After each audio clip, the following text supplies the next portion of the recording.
YouTube testing server-side ad injection. According to reports, YouTube is now injecting ads directly into video streams to try to defeat ad blockers. YouTube has been using client-side ad injection, where the ad and video are delivered separately to desktop and mobile clients, and the player is programmed to pause the video at certain points to play the ad. Now, YouTube is experimenting with server-side ad injection, which places the ad directly into the video stream before the content is delivered to the viewer. And if it's like a mid-video ad, just sort of at the same time, right? It's acting as if it's the normal video feed, so you can't detect it that way. Remember when I pitched you this for Floatplane? Ads? Yeah, remember when we had talked about having a free tier? I have vague memories of this. We had a conversation. You were like, yeah, basically, like a lot of our savviest audience, and that's going to be a lot of the people who are most dialed in, who are going to be a lot of the people who subscribe on Floatplane, are just going to use ad blockers anyway. So there's like no hope. And I was like, but like, what if we could just encode several versions of the video with like the various campaigns we're running right now? And obviously that's a super rudimentary, like stupid way to do it. And you were basically like, yeah, but the processing and storage are going to be ridiculous. And this is something that could conceivably work. But one of the challenges is that if it's encoded into the video, they could just use the slider to skip it, which is something that, you know, for all of its faults, the other way of serving ads does not allow. We had this like whole conversation about it. And to be clear, I'm not imagining that I invented this idea, but it was funny to me to see that YouTube is now testing a feature that we had a conversation in our like crappy boardroom about. That would have been a long time ago. Probably like 7 years ago. I remember like bits of this. I remember enough to like know that it definitely happened. I just don't remember the conversation super, super clearly. But yeah, that all makes sense. This sounds like effectively the same thing, but more sophisticated. Because it's probably like just-in-time setup, JIT, instead of like trying to transcode the whole thing ahead of time, so that they can like insert it that way. But anyways, it's interesting to the technical side of me. But yeah, so they're experimenting with doing server-side ad injection, which places the ad directly in the video stream before the content is delivered to the viewer. This makes most forms of ad blocking harder. Not impossible, but harder. Many ad blocks work by disabling the JavaScripts that inject the ads into the video stream. Obviously, this switch will affect that functionality. If it works that way, it's not going to work at all. Incidentally, this also affects sponsor block. As they take user-submitted data about where the sponsor segments are located in YouTube videos. This extension offsets timestamps to skip the sponsored content, but the varied length of integrated ads will affect the length of the offset and affect its ability to crowdsource accurate and precise data. This is what I was saying. The idea that we had, or you had, would have actually worked with sponsor block, because the idea was to like bake these things in. But if they're doing this in like a just-in-time format where they have the video file but they're streaming stuff ahead of it, right? Or like along they're with just it, like picking different chunks. And I might be misusing just-in-time because I don't know exactly how they're doing this, so I might be saying the wrong thing. But they're doing it a little bit more live than the plan that we had, which is going to mean that it's not the same for every single user every single time. You're going to get different ads, which means that things like sponsor block will struggle a little bit. Now,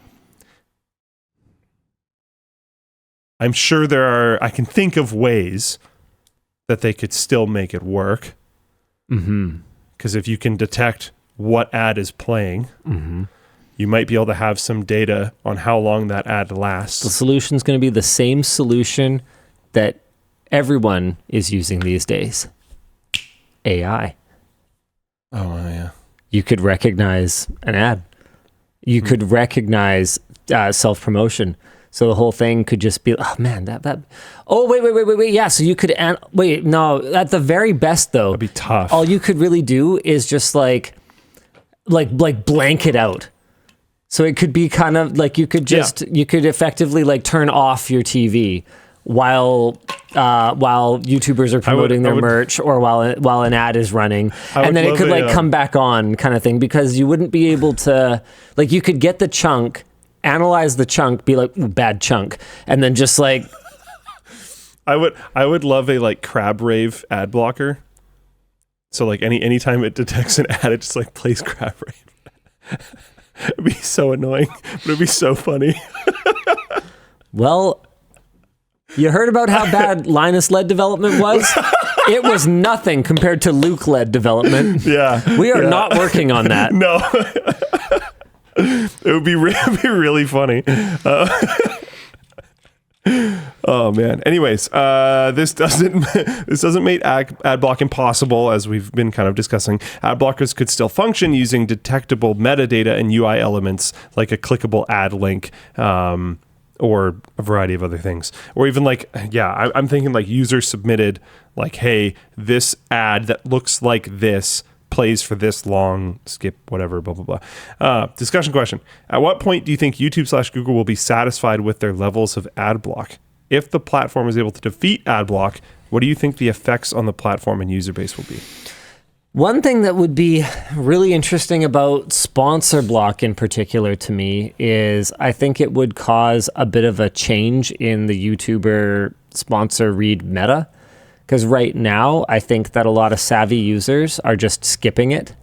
And so some channels in particular have like really long or like really long placements, like right at the beginning of the video and stuff like that. Noticed. And I'm just wondering. 1.5 minutes right at the beginning is one that I saw recently. Yeah. Crazy. And so I look at stuff like that. Like ours have always been designed to be easily skippable.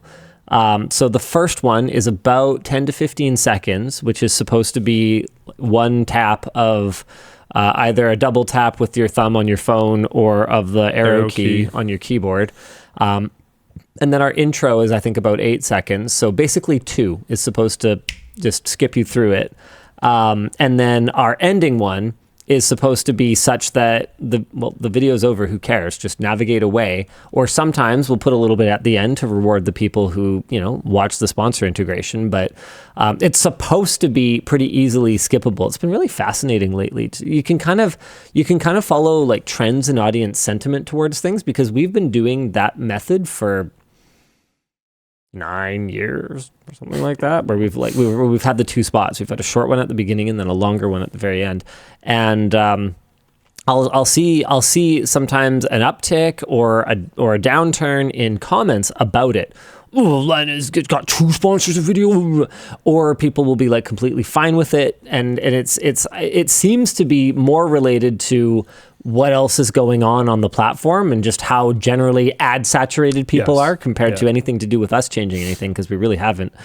But I would be very interested to see if this made behavior like the 1.5-minute ad at the beginning of the video just kind of go away.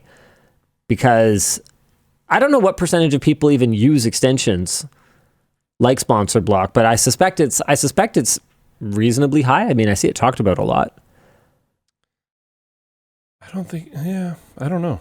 Yeah, I have no idea. I don't see it talked about guessing that much. I see it around, but not that much. I don't think it's anywhere near as widely known as ad block. Yeah, and I think it's pretty majorly true. Like just the YouTube hyper audience, not like normies know ad block. I don't think normies know sponsor block, is what I'm trying to say. Interesting.